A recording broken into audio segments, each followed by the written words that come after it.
आज कुरुक्षेत्र में पांडवों ने कौरवों को हराकर अधर्म पर धर्म का ध्वज फहराया था। 2019 के सियासी महाभारत में कुरुक्षेत्र से किसकी विजय होगी? कुरुक्षेत्र में सियासत पिछले 5 साल में बहुत बदल चुकी है। 2014 में पहली बार बीजेपी यहां से जीतने में कामयाब हुई थी।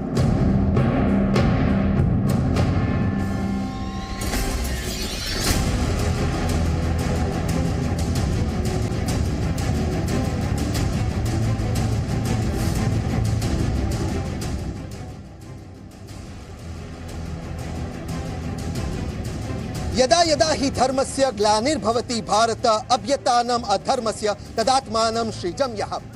नमस्कार, आदाब। भाई वर्सेस भाई में आपका स्वागत है, इस्तकबाल है। आज भाई वर्सेस भाई कुरुक्षेत्र में है।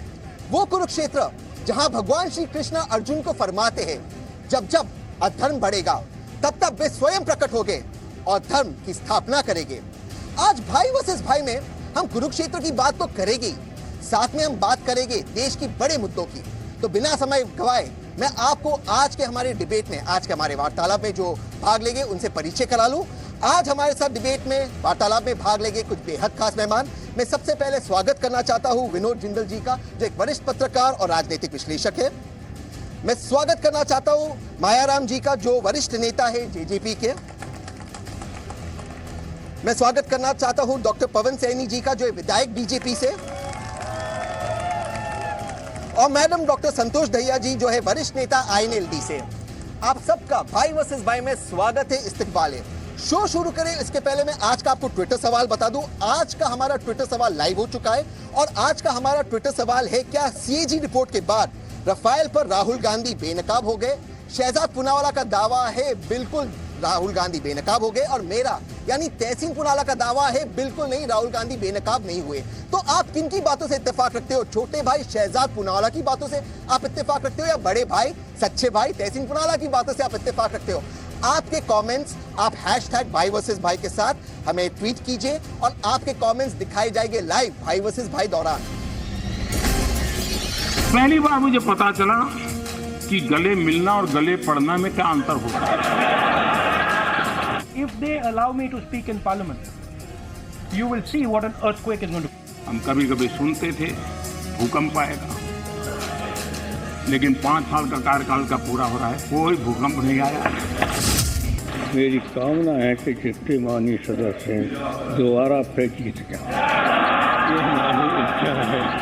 तो ये मैं तो ये भी चाहता हूँ, हम लोग पर इतना जहमत नहीं आ सकते हैं, प्रधानमंत्री जी आप फिर बने प्रधानमंत्री।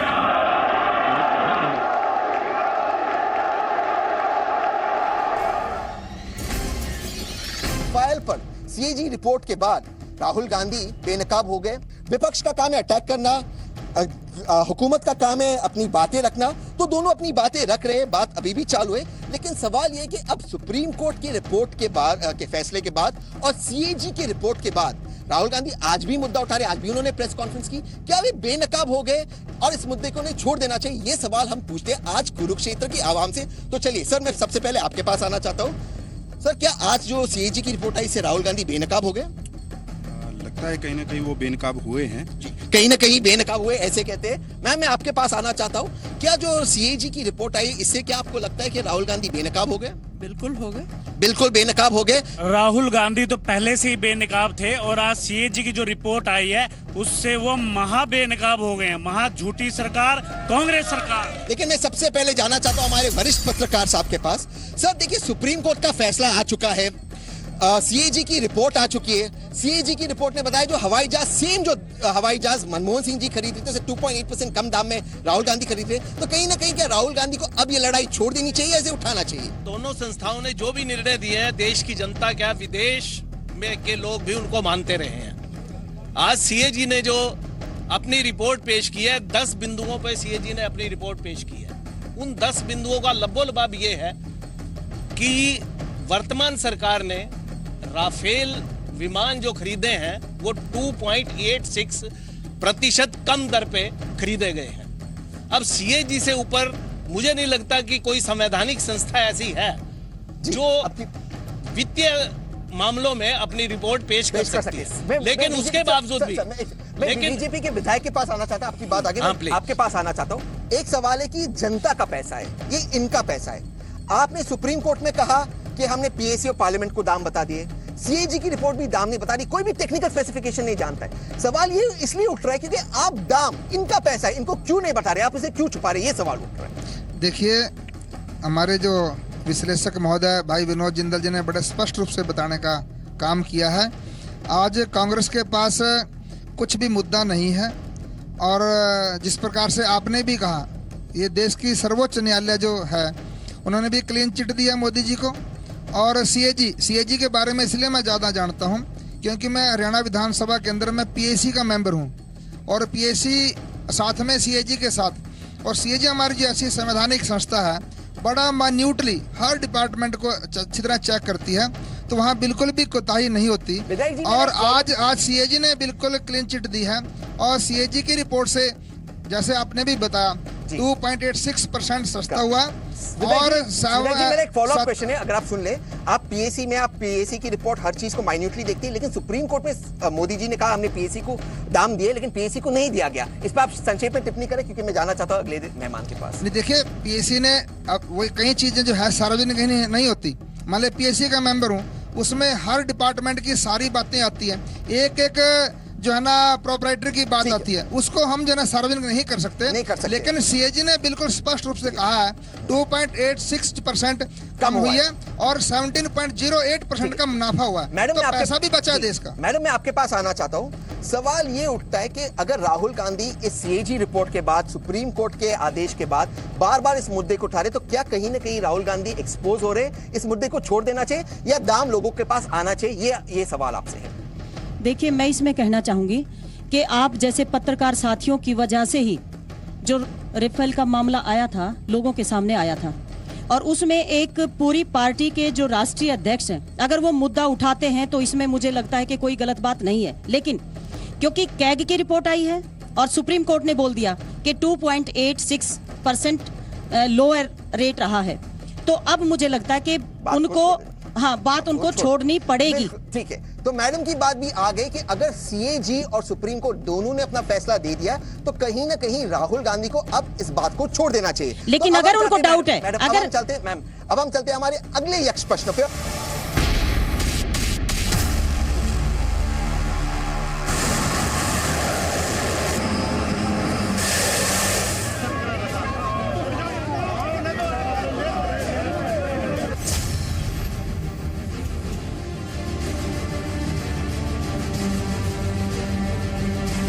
हमने सारे आंकड़े सुप्रीम कोर्ट को भी दे दिए थे और सीएजी को भी।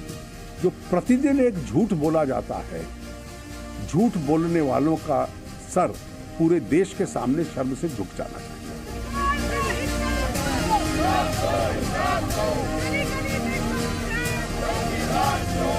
झूठ बोलने वाले तो स्वीकार नहीं करेंगे कि हम झूठ बोलते हैं, क्योंकि उन्होंने केवल इस विषय पे नहीं, हर विषय पे रोज बोलते हैं।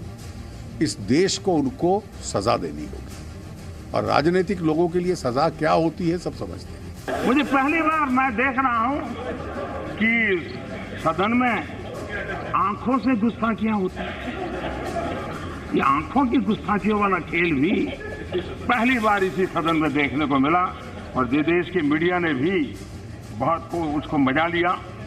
मैं पहली बार यहाँ आया था, बहुत सी चीजें नहीं जानने को मिली जिसका कुछ अर्थ ही जिंदगी में पता नहीं था। पहली बार मुझे पता चला कि गले मिलना और गले पड़ना में क्या अंतर होता है। ये पहली बार पता चला।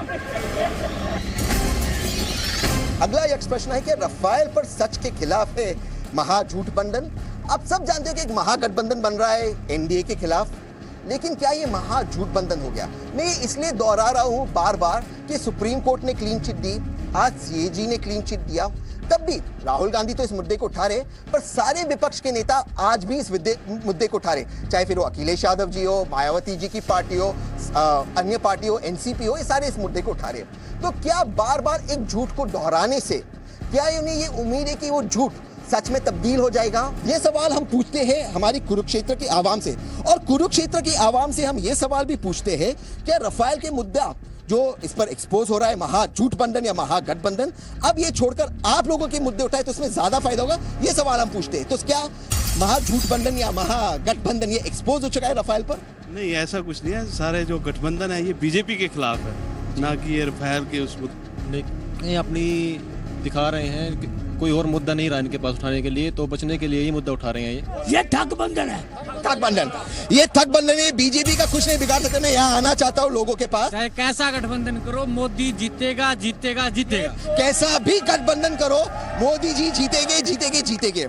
तो मैं आपसे पूछना चाहता हूँ, जो हमारे जेजेपी के प्रतिनिधि है, आप एक नई दल है, एक नया पार्टी है, आप दुष्यंत एक यंग युवा नेता है, कहीं ना कहीं जो यहाँ पे युवा भी कह रहे हैं वो ये कह रहे हैं आप इनके मुद्दे उठाओ, बार बार एक ही मुद्दे को आप उठा रहे हो। सुप्रीम कोर्ट के क्लीन चिट के बाद, सीएजी के बाद, कहीं ना कहीं आप खुद का नुकसान नहीं कर रही हो इससे? देखिए, चाहे राफेल घोटाला हो या बोफोर्स घोटाला हो, कोई सी भी पार्टी, चाहे भारतीय जनता पार्टी हो चाहे कांग्रेस पार्टी हो, कोई दूध की धुली हुई पार्टी नहीं है। घोटालों में पार्टी चाहे बीजेपी हो चाहे कांग्रेस हो, दोनों ही घोटाले करती है। सर, मैं बीजेपी के विधायक जी के पास आना चाहता हूँ। विधायक जी, मेरा आपसे सवाल है, रफाल को लेकर सारी चीज ट्रांसपेरेंटली, कोई भी टेक्निकल डिटेल्स नहीं जानना चाहता, कोई भी बाकी डिटेल्स नहीं जानना चाहता, लेकिन इनका पैसा आप ट्रांसपेरेंटली आवाम के पास क्यों नहीं रखते? आप क्यों छुपाने की कोशिश कर रहे हो? इसका जवाब दीजिए। इसका मैंने पहले भी कहा है, ये पीएससी के अंदर जितने मामले आते हैं, पीएससी ने, मैं आवाम को बता, आवाम को भी, इसका भी समय पर अगर ऐसी बात होगी हम बताने का काम करेंगे। लेकिन मैं बताना चाहता हूँ, मेरे जो साथी जो आम आदमी पार्टी वाले भी कह रहे हैं, ये पानी पी पी करके कोसते थे कांग्रेस को, पानी पी पी करके कोसते थे मुलायम सिंह को, आज उन्हीं के साथ हाथ मिला करके खड़े हैं। आज मोदी जी के खिलाफ पूरे देश की जितने भी विपक्षी पार्टी हैं उनके पास कोई मुद्दा नहीं है। वो अपने सर्वाइवल के लिए जोर लगा रहे हैं। विनोद जिंदल जी, आपके पास आना चाहता हूँ। कहीं ना कहीं राहुल गांधी की स्ट्रेटेजी आपको उल्टी नहीं पड़ रही है? लगती नहीं है कि उल्टी पड़ रही है? मैं इसलिए ये सवाल उठा रहा हूँ क्योंकि यहाँ पर जो युवा है वो नौकरियों की बात करना चाहता है, इकोनॉमी घट गई उसकी बात करना चाहता है, उस पर आप मोदी जी को घेरे। रफाल के मामले पर मोदी जी बच रहे, तो क्यों राहुल गांधी उसी मामले को उठा रहे? देखिए, मेरा इसमें मानना ये है कि महागठबंधन जो है एक पॉलिटिकल प्लेटफॉर्म है। राफेल केवल एक मुद्दा है और पॉलिटिकल प्लेटफॉर्म पे पूरी देश के सामने बहुत जल्दी चुनाव आने वाला है। पॉलिटिकल प्लेटफॉर्म पे और भी बहुत से मुद्दे उठाए जाएंगे।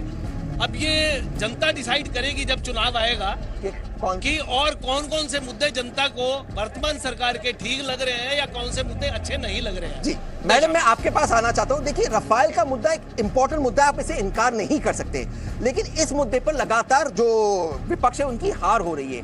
अगर आप विपक्ष में होते, आप क्या एडवाइस करते राहुल गांधी को? इसी मुद्दे पर बने रहे या आप अन्य मुद्दे उठाए, नौकरियों के मुद्दे, इकोनॉमी के मुद्दे, जिसमें लोग कहते हैं कि बीजेपी फेल हो चुकी है? साथियों, मैं आपको बताना चाहूंगी, देश में केवल एक राफेल का मुद्दा नहीं है। 66,000 करोड़ किसानों का पैसा सरकार ने हजम कर लिया, जिसके एवज में केवल 30 करोड़ रुपया किसानों को वापस किया गया। 146 करोड़ रुपया अंबानी को दिया गया। क्या वो सवाल नहीं उठना चाहिए? 3 लाख लोग 20 साल में 3 लाख किसान आत्महत्या कर चुके हैं। क्या वो बड़ा मुद्दा नहीं होना चाहिए? मैं कह रही हूँ कि राफेल के साथ साथ किसानों का मुद्दा है, बेटियों के सम्मान का मुद्दा है, वही कह रहा था, जम्मू कश्मीर का मुद्दा है, धारा 370 का मुद्दा है, हमारे जम्मू कश्मीर के फौजियों को लात थप्पड़ से मारे जाते हैं वो एक बड़ा मुद्दा है, हमारे किसान आत्महत्या करते हैं वो एक बड़ा मुद्दा है। मैम, आपकी बात आ चुकी है। संक्षेप में मैं मैम की बात को समाप्त करने का इजाजत लेता हूं। मैम कह रही सिर्फ रफाल का मुद्दा नहीं, अन्य बहुत मुद्दे, और मेरी विपक्ष से ये एडवाइस होगी अगर उन मुद्दों को उठाए तो उसमें शायद उन्हें ज्यादा सियासी फायदा होगा। बहरहाल हम चलते हैं हमारे तीसरे यक्ष प्रश्न पे।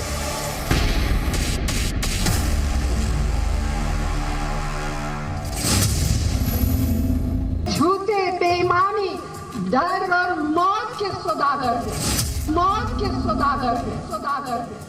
नरेंद्र मोदी जी अनिल अंबानी के मिडलमैन का काम कर रहे हैं। मोदी जैसे अनपढ़ गवार के बारे में जान के उनको क्या मिलने वाला है? ये आदमी बहुत नीच किस्म का आदमी है, नीच किस्म का आदमी है। हिंदुस्तान का चौकीदार चोर है, चोर है। हम ईमानदार है, हमें कुछ होता नहीं।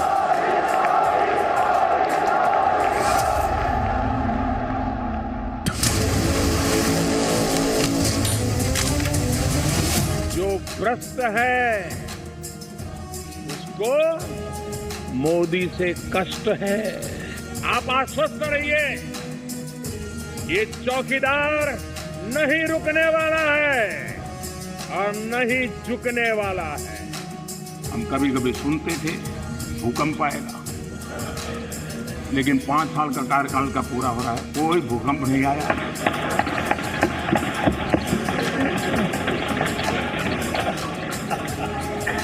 कभी हवाई जहाज उड़े हैं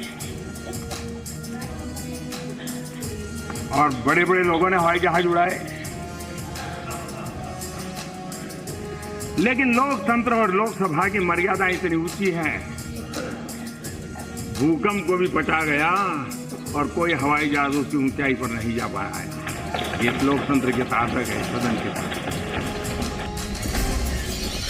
तीसरा यक्ष मुद्दा यह है कि चुनावी सियासत का ब्लफ मास्टर कौन। दरअसल आज कांग्रेस पार्लियामेंट्री पार्टी की मीटिंग हुई पार्लियामेंट के अंदर। उस मीटिंग में नरेंद्र मोदी वजीर आजम पर अटैक करते हुए सोनिया जी ने कहा कि मोदी जी सबको जुमले देते हैं, वे एक ब्लफ मास्टर है, वो लोगों को ब्लफ करते हैं। क्या एक पार्टी ब्लफ मास्टर है? क्या दोनों पार्टी ब्लफ मास्टर है? क्या इस ब्लफ मास्टर के जमाने में, जुमलों के जमाने में बेचारी हमारी आवाम फंस रही है? ये सवाल उठाते कि सियासत का ब्लफ मास्टर कौन, जुमलेबाज कौन। तो सवाल मैं आपके पास आना चाहता हूं, सियासत का ब्लफ मास्टर कौन, जुमलेबाज कौन? दोनों ही पार्टी जुमलेबाज है, कांग्रेस भी बीजेपी। अब तो एक ही विकल्प है, वो है दुष्यंत चौटाला देश में और बीजेपी में। तो यहाँ पर कह रहे दोनों पार्टी, मैं आपके पास आना चाहता हूँ सर, जुमलेबाज कौन है, ब्लफ मास्टर कौन है? दोनों ही पार्टियां जो है ना घोटालेबाज है, कांग्रेस भी और बीजेपी। दुष्यंत चौटाला, दोनों ही पार्टी ब्लफ मास्टर है। मैं आपके पास आना चाहता हूँ, आप बताइए ब्लफ मास्टर कौन है, मोदी जी, राहुल गांधी? राहुल गांधी ब्लफ बिल्कुल ब्लफ मास्टर है, क्योंकि वो गलत फहमी फैला रहे हैं लोगों में। आइए सर, आइए बताइए ब्लफ मास्टर कौन है, राहुल गांधी है? राहुल गांधी ब्लफ मास्टर है। ऐसे बताइए सर, बताइए। राफेल का रेट 2.86 के कम दिया है, तो मनमोहन सिंह से पूछ ले रेट क्या है, उसे 2.86 घटा दो। अच्छा, ये यहाँ पर मजाक भी चल रहा है, लेकिन हम जाते हैं हमारे जो पैनलिस्ट है उनके पास। में बीजेपी के विधायक के पास जाना चाहता हूँ। साहब देखो, सोनिया जी ने जो कहा उससे आपको दर्द तो हुआ होगा। इकोनॉमी की हालत खराब है, जॉब्स को लेकर आप डेटा बाहर नहीं करते, जो डेटा था आप उसको छुपा देते हो। आप इकोनॉमी का जो जीडीपी रेट है बार बार उसका जो पैरामीटर से बदलते हो। अर्थव्यवस्था के मामले में क्या आप मानोगे बीजेपी फेल हो गई और आपने जुमला दिया लोगों को, इस पर क्या आप मानोगे? देखिए, आज पूरी दुनिया के अंदर हिंदुस्तान का डंका बज रहा है। आज चाइना के बॉर्डर पर हिंदुस्तान ने एयरपोर्ट बनाया। आज हर प्लेटफार्म पर आज हिंदुस्तान बहुत आगे बढ़ रहा है। और सुनिए मेरी बात, जहां रोजगार की बात आपने की है, रोजगार की मैं बताना चाहता हूं। अगर केवल हरियाणा की बात करूं, 6 साल इंडियन नेशनल लोकदल की सरकार रही, केवल 10,000 नौकरियां मिली। और कांग्रेस की सरकार 10 साल रही, केवल 20,030 नौकरियां दी। हमने 4.5 साल के अंदर 54,000 पक्की नौकरियां दी और हम 77,000 पूरी नौकरियां 2 महीने तक कर देंगे। और अक्टूबर में चुनाव हमारे 1 लाख नौकरी हम लोग दे देंगे और निजी सेक्टर के अंदर हम 1 लाख नौकरी देने का काम। के पास जाना चाहता हूँ। विधायक जी कहते हैं कि हमने इतनी नौकरियां दी, वह कांग्रेस कहती है हम ये काम किए। दोनों पार्टियां डेटा तो देते, लेकिन डेटा का जो कहां से आता है वो नहीं बताते। मेरा आपसे सवाल ये है, क्या हरियाणा में सारे सवाल जो बीजेपी की हुकूमत है उन्होंने अपने सारे वादे निभाए या नहीं निभाए? क्योंकि आप हरियाणा की पार्टी है। ऐसे है भाई, नारे लाने से तो कुछ बनता नहीं। 2014 के अंदर भारतीय जनता पार्टी की सरकार इस देश और प्रदेश में आई थी। इन्होंने बहुत से जुमले छोड़े और सरकार देश और प्रदेश में इनकी आ गई कि हर आदमी के खाते में 15 लाख रुपए देंगे, बेरोजगारों को रोजगार देंगे, भ्रष्टाचार खत्म करेंगे। आज देखिए, आप इस शहर में जाइए, लाडवा में जाइए, गलियां सड़कें पटी पड़ी हैं, कोई काम नहीं है किसी का भी, सिर्फ मोदी मोदी मोदी, इनके और कोई काम नहीं है इन लोगों के पास। आखिरी मैं आपके पास आना चाहता हूँ। देखिए, आप मोदी जी पे कुछ भी आलोचना कर दें, सवाल तो ये है कि लोगों का उनके पास समर्थन है, लोगों ने वोट कर रहे हैं, लोगों ने चाहते हैं। देखिए, मैं सबसे पहले तो आपसे अनुरोध करूंगी कि कोई बोल रहा है वो सुन ले आप। मैम आपकी बात। हाँ, मैं इसमें ये बताना चाहती हूँ कि मुद्दे बहुत हैं देश में, और केवल आरोप प्रत्यारोप से देश आगे नहीं बढ़ सकता। हमें उन बातों का विरोध करना चाहिए जो देश हित में नहीं है, और हमें उन बातों का समर्थन करना चाहिए जो देश हित में है। चाहे कुर्सियां बदलती रहती हैं, कभी कुर्सी पर मोदी जी हैं तो कभी राहुल है तो कभी मुलायम है तो कभी माया है तो कभी कोई और है। केवल कुर्सियों से देश का भला होने वाला नहीं है। हमें सही को सही और गलत को गलत कहने में अपना पक्ष रखना होगा। तो मैं ये कहना चाहती हूँ कि जो जितने मुद्दे हैं देश के सामने, वो मुद्दे ईमानदारी से, मीडिया चौथा स्तंभ है और उसको ईमानदारी से वो सभी मुद्दे देश के सामने रखने चाहिए जो देश हित में है। क्योंकि हमारी यही कोशिश है कि जो देश के मुद्दे हम देश के सामने रखें। युवाओं को 2 करोड़ नौकरियां देनी थी, आलोचना राहुल युवाओं गांधी को की भी 2 करते, करोड़ हम नौकरी आलोचना हर नरेंद्र साल मोदी देनी जी की थी, भी करते। और अब हम नहीं जाते हैं दे हमारे पाए। अगले यक्ष प्रश्न की ओर। हमारा विधायक जी मुझे पूछने हर दीजिए, साल हमारा अगला यक्ष प्रश्न मैम एक विधायक जी मैम एक सवाल पूछना है। एक सेकंड, नहीं मैम, आपकी बात आ चुकी है, मुझे समाप्त करना हर साल 2 करोड़ नौकरियां, हर साल 2 करोड़ नौकरियां देनी थी जो आपके एजेंडे में है, वो नहीं दे पाई। ओके, तो देखिए जैसे कि मैम ने कहा, मैं उसे समाप्त करता हूं। मैम कहते कि अन्य मुद्दे भी हैं, सब मुद्दों पर सबको घेरना चाहिए। हम मोदी जी को भी घेरते हैं जी न्यूज पर, हम राहुल गांधी भी घेरते। शायद पोजीशन मैडम ने नहीं ली क्योंकि आईएनएलडी का किससे गठबंधन हो ये हमें पता नहीं, तो हम इस चीज को छोड़ देते। करीब 3 दशक बाद एक पूर्ण बहुमत वाली सरकार बनी और आजादी के बाद पहली बार कांग्रेस गोत्र की नहीं है ऐसी पूर्ण बहुमत वाली सरकार बनी। कांग्रेस गोत्र नहीं था ऐसी मिलीजुली पहली सरकार अटल जी की बनी थी, और कांग्रेस गोत्र नहीं है ऐसी पूर्ण बहुमत वाली पहली सरकार 2014 में बनी। कुंभ मेले में स्नान करने पहुंचे अमित शाह जी। जैसे कि आप सब जानते हो कि बीजेपी के मैनिफेस्टो में राम मंदिर लिखा हुआ है। ये वही राम मंदिर का मुद्दा है जो उन्हें 2 से 282 तक ले आया। अब अमित शाह जी 5 साल उनकी हुकूमत ऑलमोस्ट खत्म होने को है, 5 साल राम मंदिर का काम शुरू नहीं हुआ। अमित शाह जी विपक्ष को ब्लेम करते हैं, लेकिन सवाल यह है कि जब अमित शाह जी और मोदी जी ने राम मंदिर का प्रॉमिस किया था बहुमत आने के बाद, क्या उन्होंने कहा था कि टर्म्स एंड कंडीशंस अप्लाई? तो इससे जो हमारे संत साधु है ये नाराज हो गए। कुछ संत साधु जो अपनी नाराजगी उन्होंने प्रकट की सरकार के विरोध, हुकूमत के विरोध। आज अमित शाह जी गए थे, संत साधुओं से मिले। क्या संत साधुओं का आशीर्वाद मिलेगा बीजेपी को? क्योंकि एक और चीज भी है, एक बीजेपी ही वो नेशनल पार्टी जो कह रही है कि हम राम मंदिर के पक्ष में, अन्य कोई दल नेशनल हो या स्टेट दल ये राम मंदिर पे पोजीशन नहीं ले रहा। तो मेरा आपसे सवाल है कि क्या संत साधुओं का आशीर्वाद मिलेगा अमित शाह जी को? देखिए, संतों के आशीर्वाद से कुछ नहीं होगा। देश तरक्की करेगा तो उसके लिए स्कूल, कॉलेज और अस्पताल, स्वास्थ्य शिक्षा जो है वो अच्छी होनी चाहिए। मंदिर से देश का कुछ भला होने वाला नहीं है। मंदिर से देश का कोई भला नहीं होने वाला, ऐसे यहाँ के युवा कह रहे हैं। लेकिन इस व्यू से सब इत्तेफाक नहीं करते हो गए। हम यहाँ आते यहाँ आइए सर, आइए सर, आपको आइए, आप एक युवा हो, आप क्या अमित शाह को आशीर्वाद मिलेगा? ये सिर्फ गाय गीता के नाम की राजनीति करते हैं। मैं पूछना चाहता हूँ, मोदी जी 2 दिन पहले कल यहाँ आए थे और उससे पहले गीता जयंती का प्रोग्राम था। 10 करोड़ रुपया हाल बनाने पे खो दिया। क्यों वो 10 करोड़ रुपए गरीबों पर नहीं लगाए गए? ये सिर्फ गाय और गीता की राजनीति करने तक है, जन सुविधा के लिए इनके पास कुछ नहीं है। ठीक है, मैं जाना चाहता हूँ हमारे बीजेपी के विधायक जी के पास। विधायक जी, अगर आप मेरी बात सुन सकते हो, देखिए आप राम जी के आशीर्वाद से 2 से 280 तक पहुंच गए। आपने ये वादा किया था आप राम मंदिर बनाओगे।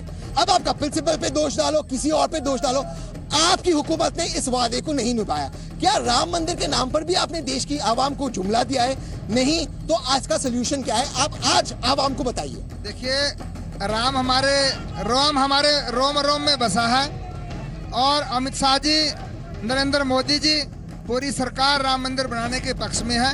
और इसीलिए देखिए, इसीलिए जो है कोर्ट के अंदर जो मामला है बार बार उसकी डेट लगा रहे हैं। सरकार ने आग्रह किया इसकी तारीख बार बार लगाओ और जिससे मामला जल्द सुलझ जाए। विनोद जी, मैं आपके पास आना चाहता हूँ। मोदी जी ने ये बात स्पष्ट की है कि जब तक मामला सुप्रीम कोर्ट में वो कुछ नहीं कर सकते, लेकिन बीजेपी ने ये वादा भी किया है कि वो राम मंदिर के पक्ष में है। तो क्या राम मंदिर का आज भी फायदा होगा बीजेपी को? और क्या ये आशीर्वाद लेकर आ रहे हैं अमित शाह जी? ये सवाल है आपसे। राम मंदिर देश की जनता के सामने एक मुद्दा है, इसमें कोई दो राय नहीं है। लेकिन अभी राम मंदिर पे चर्चा परिचर्चा जारी है और भारतीय जनता पार्टी या उससे जुड़े हुए संगठन राम मंदिर की बात करके राजनीतिक रूप से निश्चित रूप से अवश्य फायदा उठाना चाहते हैं, लेकिन जनता की अदालत में जाने के बाद ही पता चलेगा कि इस मुद्दे का आखिर तक क्या होगा और फायदा मिलेगा कि नहीं। बीजेपी और अन्य लोगों का मानना है, यहाँ पे ऑडियंस का भी मानना है कि राम मंदिर एक मुद्दा है या नहीं, ये मुद्दा हमें पता चलेगा 2019 के चुनाव में।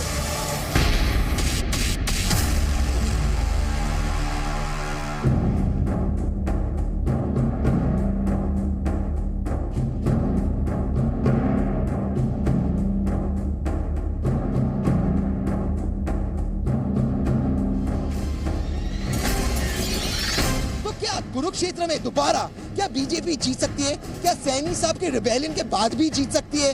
ये बात भी याद रखें कि बीजेपी में इनफाइटिंग है। वहाँ जेजेपी अगर आईएनएलडी का वोट काटती है तो फायदा सीधे तौर से बीजेपी को होता है। तो कुरुक्षेत्र का महाभारत कौन जीतेगा, ये हम पूछते सीधा आवाम से, यहाँ कुरुक्षेत्र की आवाम से। सर, जो हमारे विधायक है ना, वो सिर्फ विधायक नहीं है, वो मंत्रियां सबके दुख में जाओ।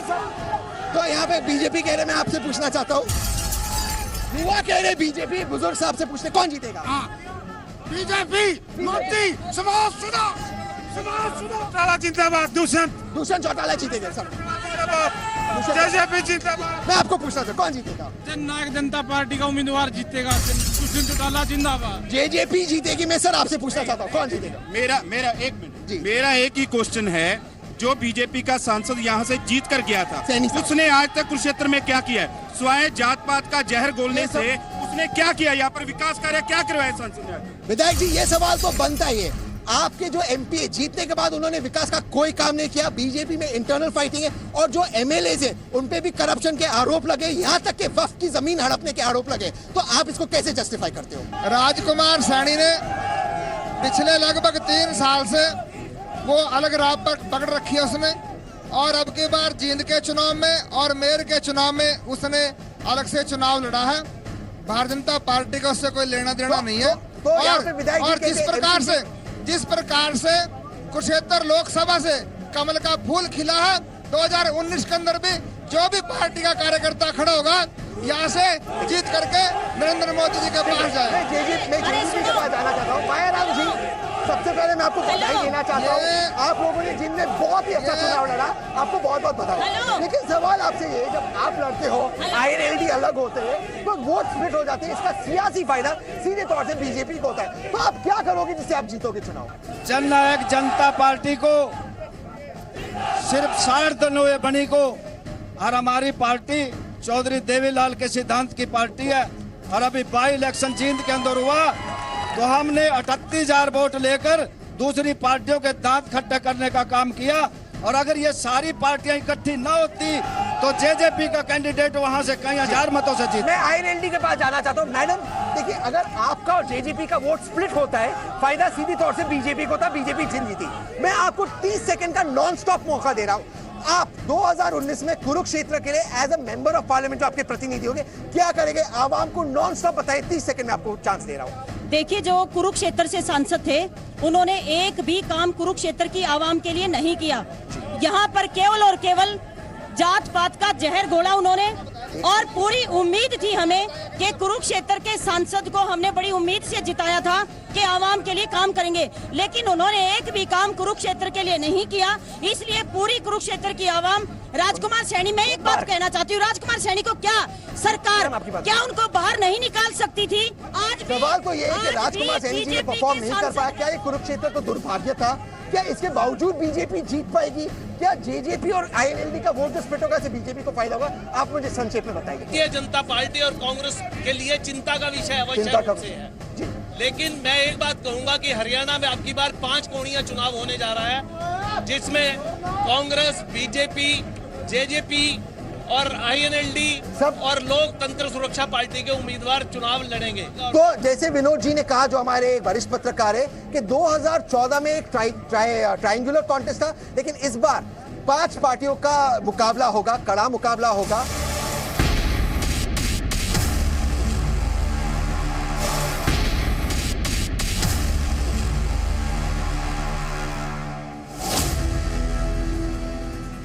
आज भाई वर्सेस भाई के ट्विटर के नतीजों में छोटे भाई यानी शहजाद पूनावाला की जीत हुई है। भाई वर्सेस भाई का आज का ये शो कुरुक्षेत्र से यहीं पर समाप्त होता है। हम आप सबके शुक्रगुजार हैं कि आप सब हमारे साथ जुड़े। आगे आप जी न्यूज के साथ ही बने रहिए, क्योंकि आगे आपको देखने मिलेगा बैलेट ट्रेन।